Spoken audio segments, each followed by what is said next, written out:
We're back. It's me, Jeff Johnson. And Claude here. Hello, everyone.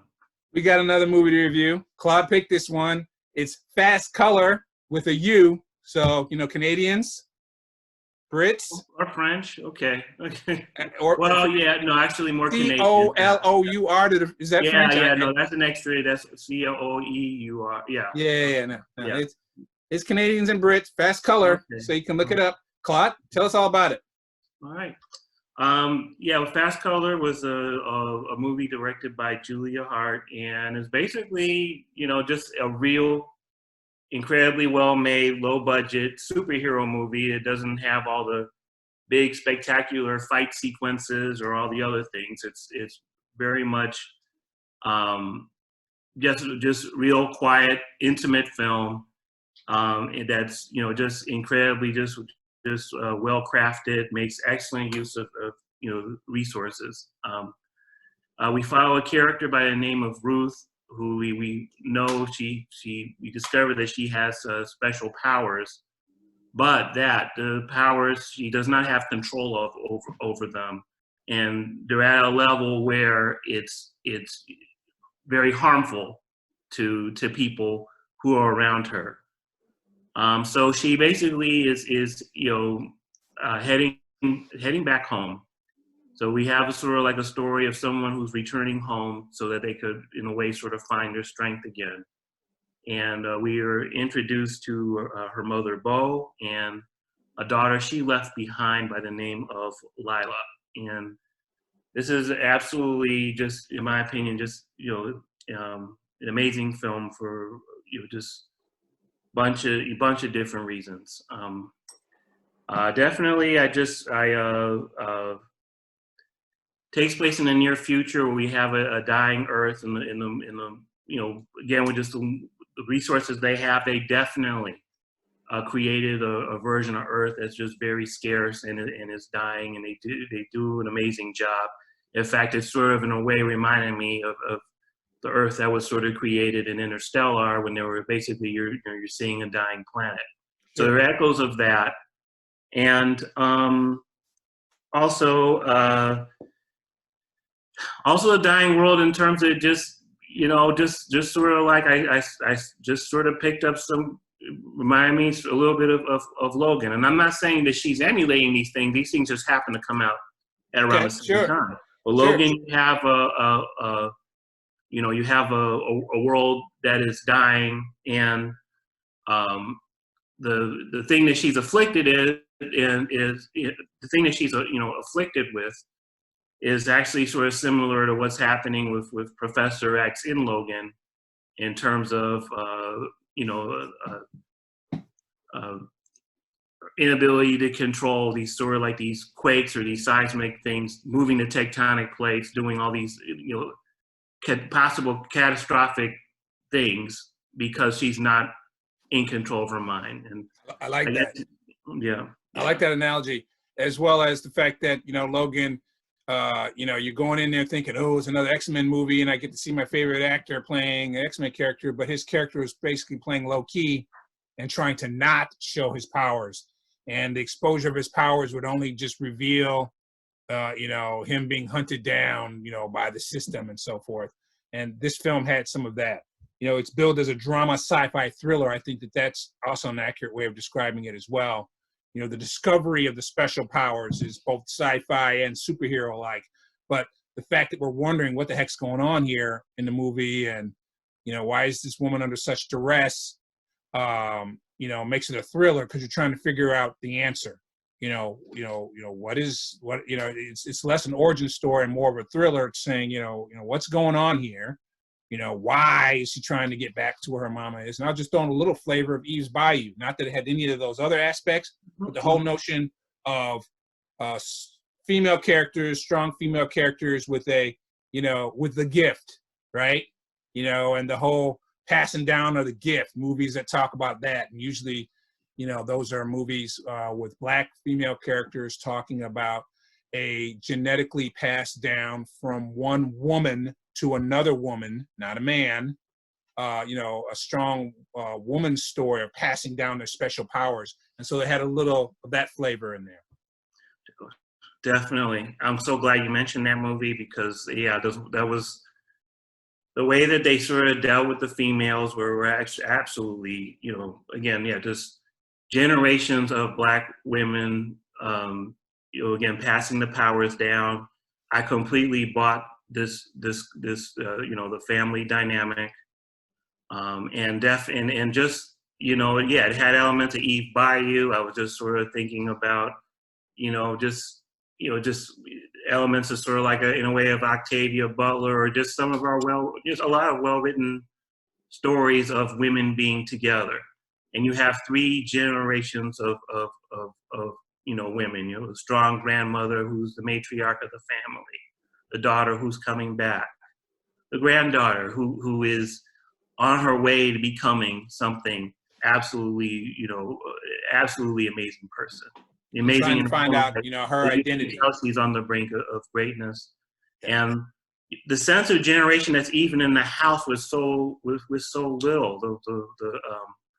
The pictures that you see of the family, and you definitely have a sense that there was a lot of history that these women had to deal with. The book that Sure. the grandmother opens, and Sure. That's exactly right. And there's men in the story. There's, you know, policemen in the story. You know, men who are supposed to be in you know, positions of, you know, serving and protecting, whatever, and who are even, you know, potential romantic interests. But they're all from the perspective of these three women. Yeah. It's not about the dudes trying to save the day, rescuing the females, and then winning over the woman at the end. It's really not about that or them at all. And really, it's more about, in this thriller, to try to unpack the mystery of where the power comes from generationally, and ooh, you know, oh, okay, grandma, you know, you had a life of your own too. You know, you got a man. You know, yes, you know, if it was Sean Connery, it would be like, oh, of course he had many women with his old butt, right? And you know, that would just be assumed in the storyline that well, any of these women in this film could have had a relationship with him over time, and therefore it fits right in with the plot. But with, you know, with the Black woman, and where our society and where our stories, so very few cover Black women, and you know, I've talked about this before, that in this society, Black women's sexuality doesn't matter. It doesn't even matter. So if you want to make a plot twist, you can completely hide the twist behind a Black woman's sexuality, and it will never be seen. Who robbed the bank? You know, hold on a second. Let me put it right behind this Black woman's sexuality. Who robbed I have no idea who robbed the bank. I mean, there's the tire tracks. There's money everywhere on the street leading right up to her house. She's spending a lot of money these days. I can't figure it out. Who did the crime? A woman, because it was hidden behind her sexuality, and we really, in this society, just don't care. So you get a plot twist like, oh no, mama has her own life, mama. Well, yeah, and it just sort of didn't seem to come out anywhere, because it seems also that, you know, it seemed almost like a rite of passage that, you know, the children are sheltered, and eventually, you know, a part of defining who they are is the journey away from home. Sure. So all of them, you know, each of this stuff to a certain degree has to deal with the fact that they felt the need to leave, you know, one time or another, you know. Yep. and awesome.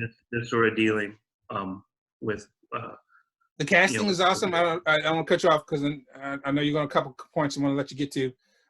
You know, the lead character is the most enjoyable name to say in all actors, GuGu Mbatha-Raw. I keep looking to see her do great things. So I enjoyed her. Lorraine Tousaint was in an excellent show that my wife and I used to love all the time. I think it was on Lifetime Network. We used to love her show, so it was great seeing her come back, be part of that multi-generational performances as the grandma. Mm-hmm. And so yeah, I enjoyed it.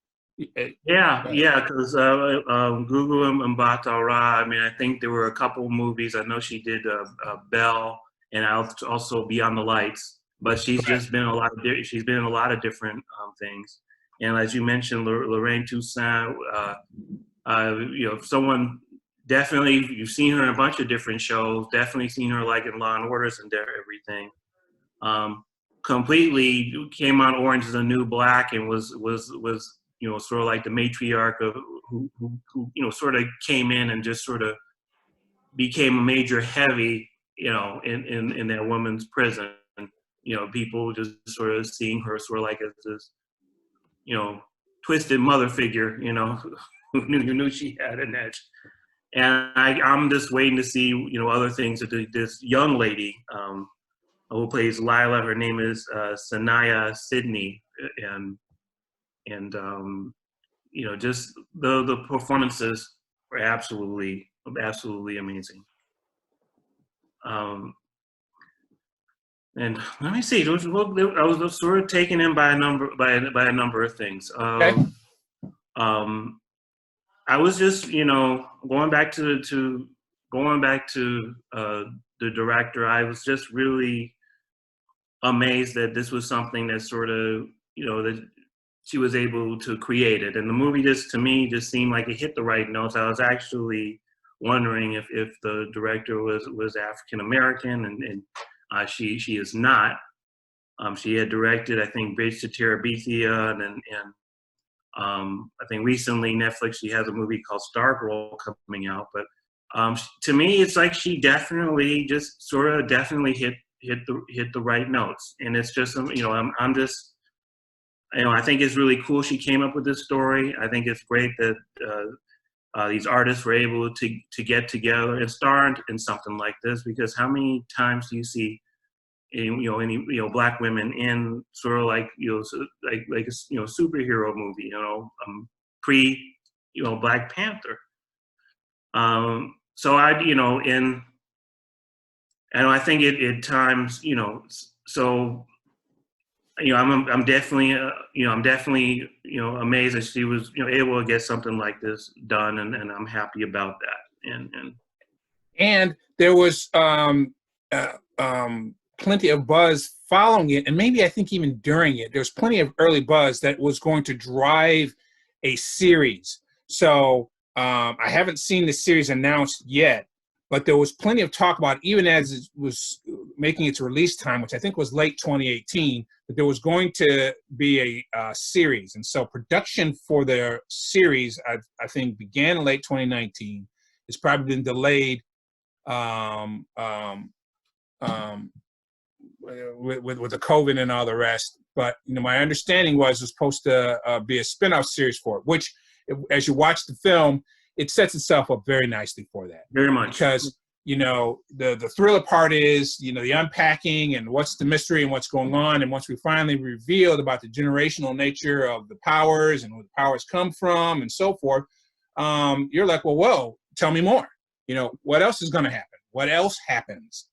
We watched the film of a journey of the daughter coming back home to mom, who passed the powers on to her, and her daughter, who clearly is in line to get the powers next. It leaves plenty of story for the future about where, what did mom go through, in flashback, and where's the story going to go forward for our main character, and then what's the future bring for their daughter. All of those things are possible and apparently lined up in the storyline, and I'm excited about that, because there's a couple of other super powered, we're in the superhero era. We've talked about that, right, where they're just pulling comic book stories left and right.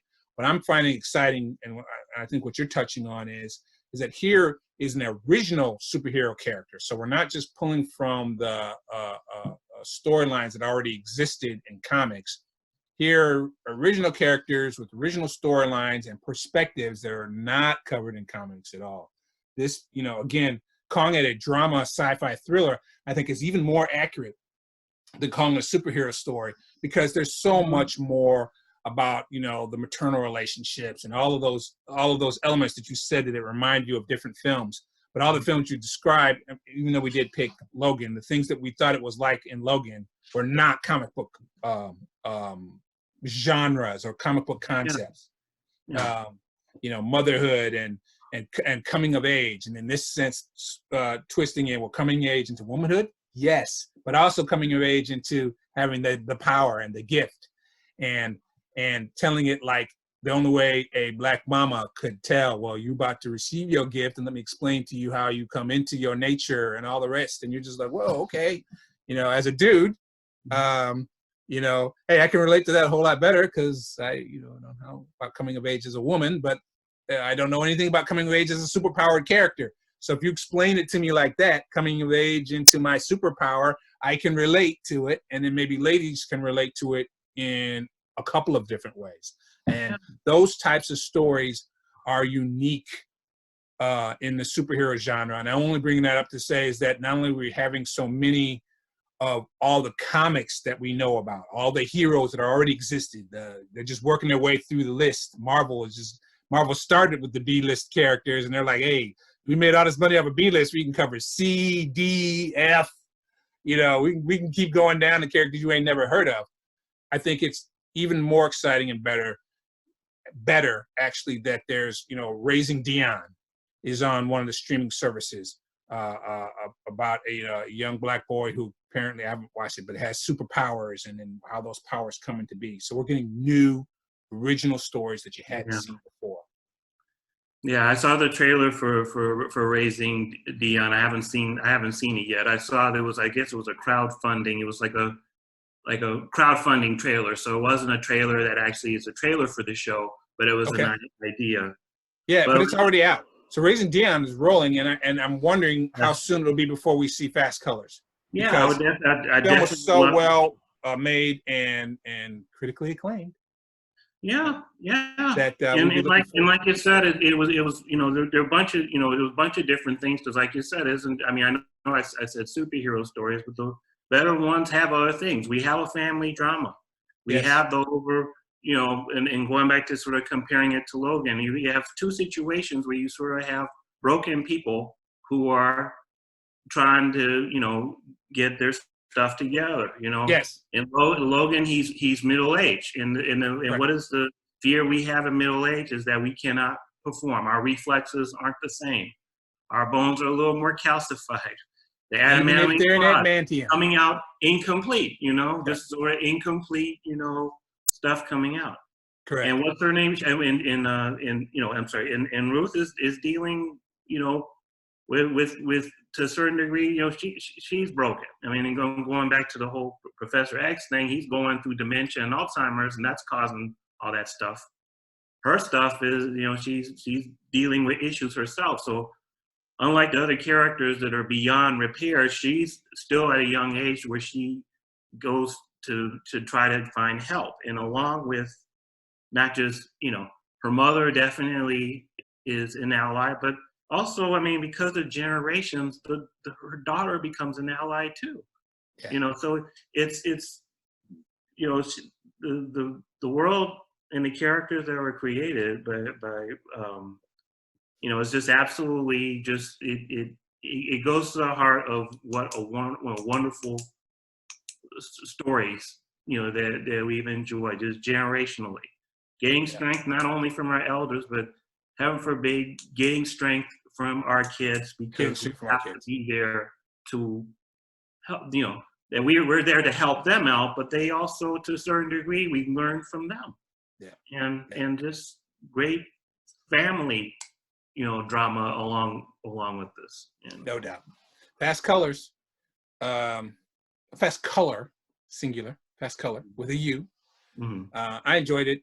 I forget how I got drawn to it, but there was talk about it. It was available on streaming service, and I'm glad that I got pulled into it, and then I stuck with it when I was watching, because I was like, oh, okay, not the stories that are being told normally today, and being told in an excellent way, an excellent dramatic performance. I can't wait to see that there's more to it.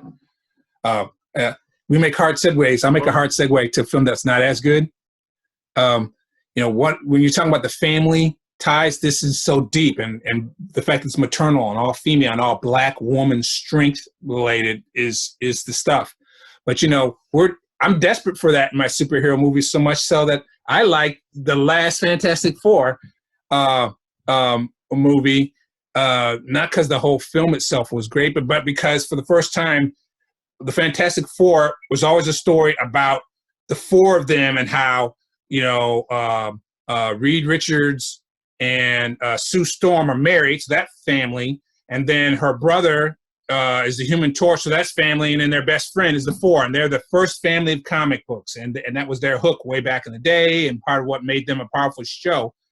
Here in this movie, they give us a father figure who's mentoring them. They make all of the Fantastic Four younger, right? They make them all like grad students, and they give us a wonderful, wonderful,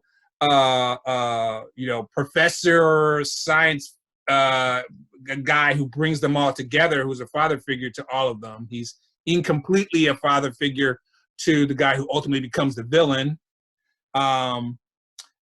His son is just being a son who wants to be on his own and rebel a little bit and be a little bit wild. He becomes a Human Torch, and Sue Storm's his adopted sister.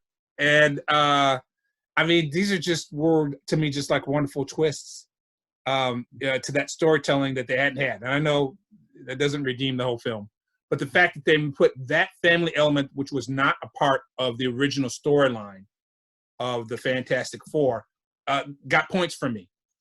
Got points for me, and it made me like that because I like the actor.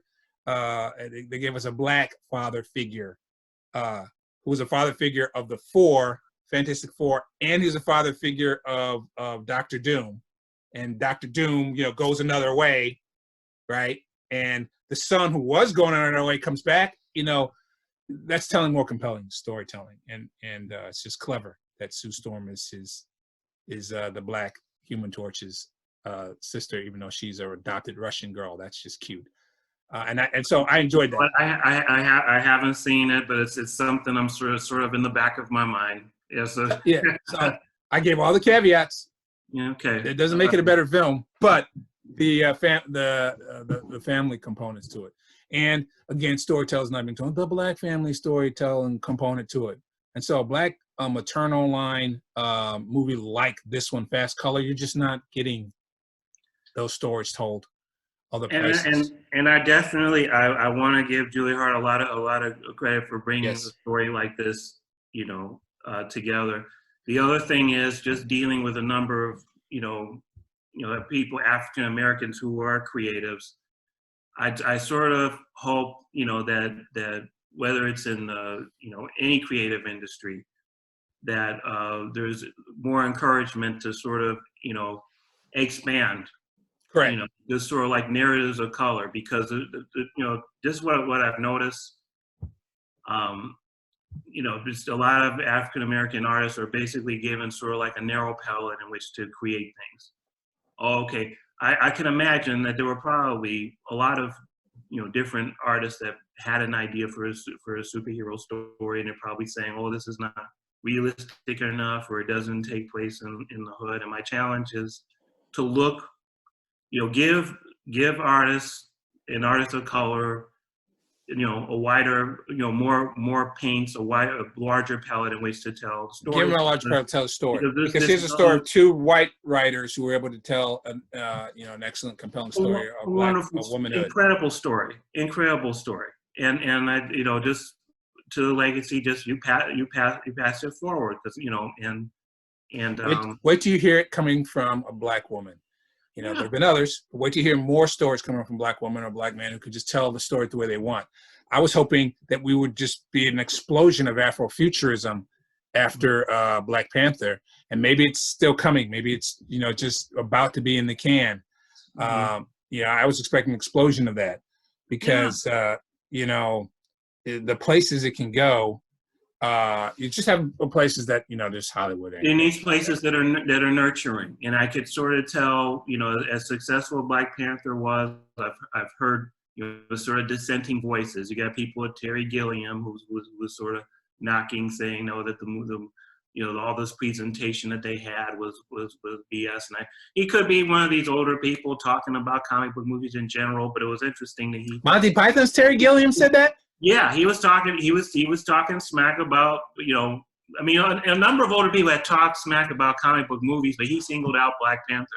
Yikes. That's too bad. He just passed recently. So I hate to talk about him in his absence, as much as I love Monty Python, but he must have forgotten that he made Brazil. He must have forgotten about that. Well, yeah, and I'm sorry, it's not a matter of, well, I don't believe that, Black people could have these stories because it's a bullshit. I'm like, well, you know what? These, number one, these are comic book movies, and as much as maybe we don't necessarily have, like, we don't have a Wakanda and all that type of stuff, the energy behind it and the whole idea that people need to be empowered and those who have powers and knowledge need to share it is a real concern. Of course. And you know what, it's, yeah, he definitely lost some points for me, because I'm like, okay, you're gonna, some other people like Martin Scorsese, other people, they knock the whole idea of the comic book movies being theme rides and stuff. And I'm okay, that's just Terry comes down. But specifically, I mean, if you're specifically targeting Black Panther, I'm like, okay, what else is going on here? Yeah, come on, man. You come down several pegs. Let's be clear. You were just barely a Python. Okay.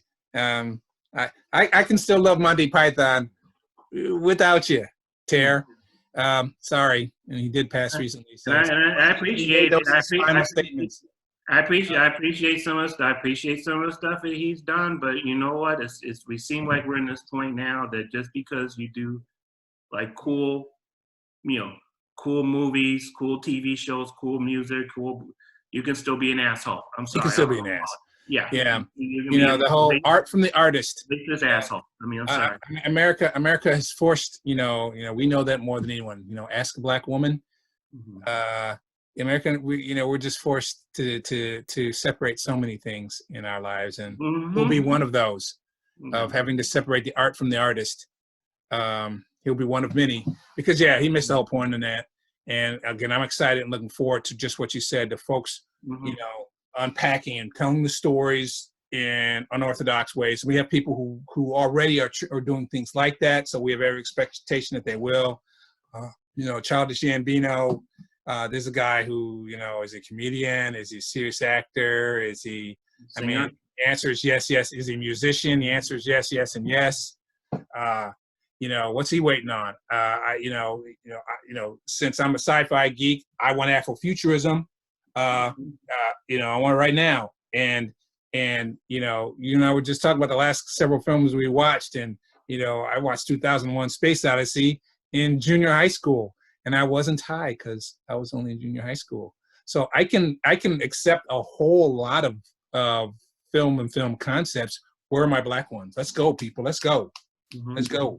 Mm-hmm. Let's take it places. And I do want to acknowledge along with Black talent, I want to acknowledge the ones who are doing a good job. So applause goes to Julia Hart. We have artists like Norman Jewison, who did Soldier Story. We got the whole crew behind, the Watchmen TV show. So please, we got good people out here. Yeah. And that one I want Black artists to get their due too. So that's exactly right. Exactly right. All right. Well, that's Fast Color. Obviously, a high review from us. Watch it. Look for the TV series. Tell us what you think about it. Okay. One thing I want to add to the show, I know usually sometimes we start at the beginning, but I know now you've heard, I'm sure that you heard that there's officially the John Snyder cut of the Justice League movie. It's all the buzz. Man. So tell us. Yeah. No, there's nothing more to tell. Apparently he had a Man of Steel screening. I don't know if it was Man of Steel or Superman versus Batman, but he basically announced that they're going to have they're going to have a Jack Snyder cut, because apparently there was a lot of footage that was shot, and it looks like, I don't know if it's Warner Brothers or whoever, along with HBO Max, the studios definitely are saying, okay, we're going to spend $20 to $30 million to re-edit had on Remastered this. So and added released a dialogue new cut, scenes, huh? with a couple extra.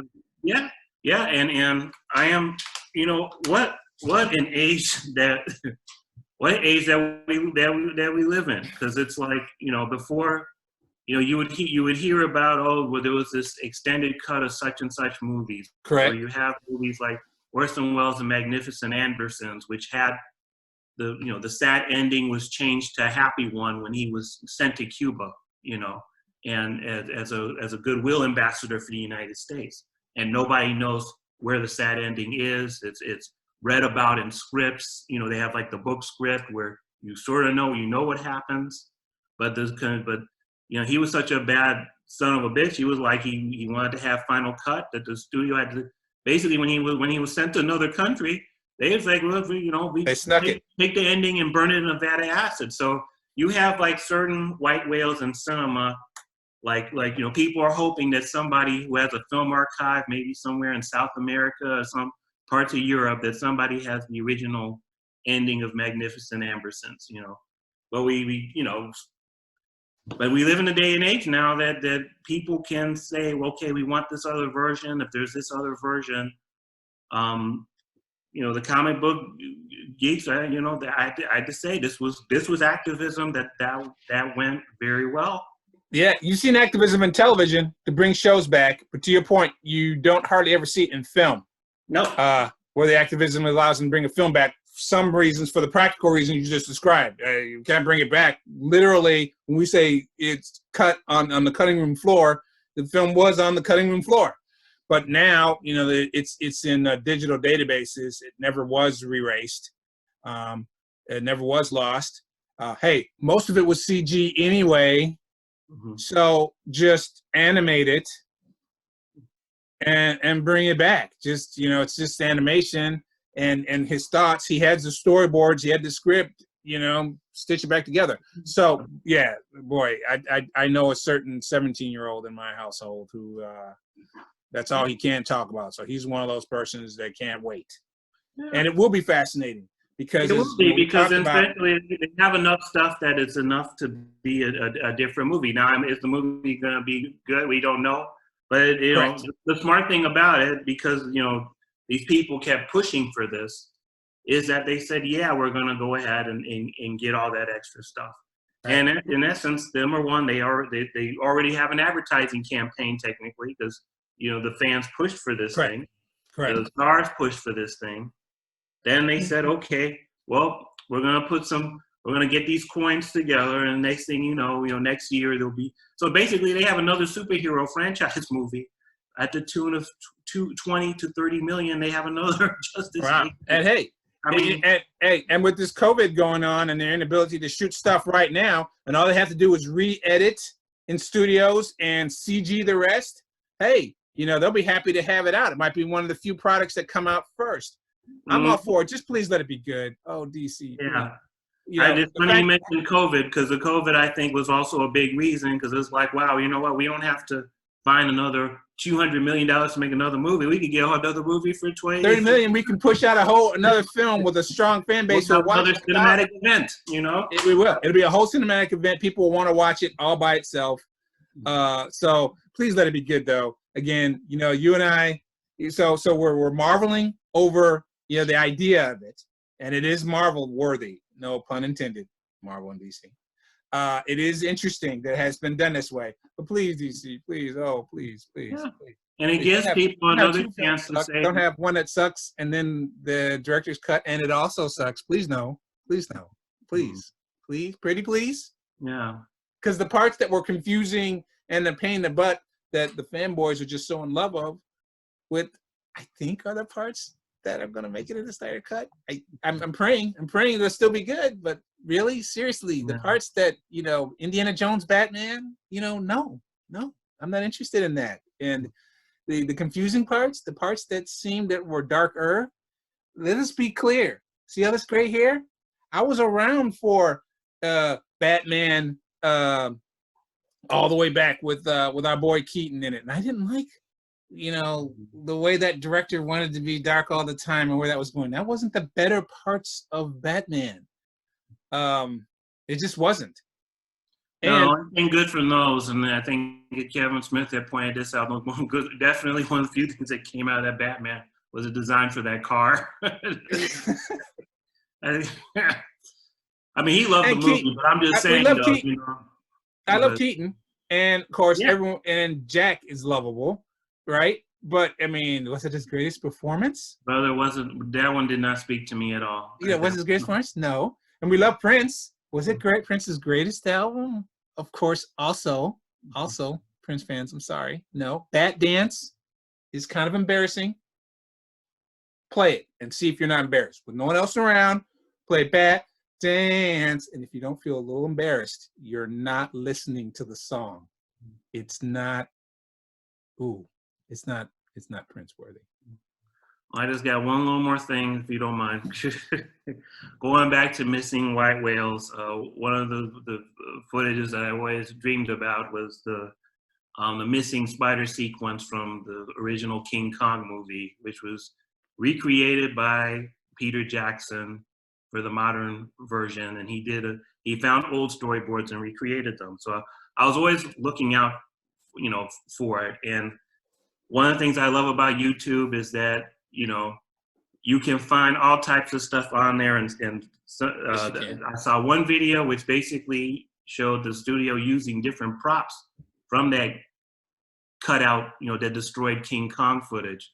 But then they pointed out that there was another movie where they actually used some of the models, and it was like they gives you an idea of what the movie would have been like. So this movie was a 1957 movie called Black Scorpion, about these giant scorpions that are basically terrorizing this town.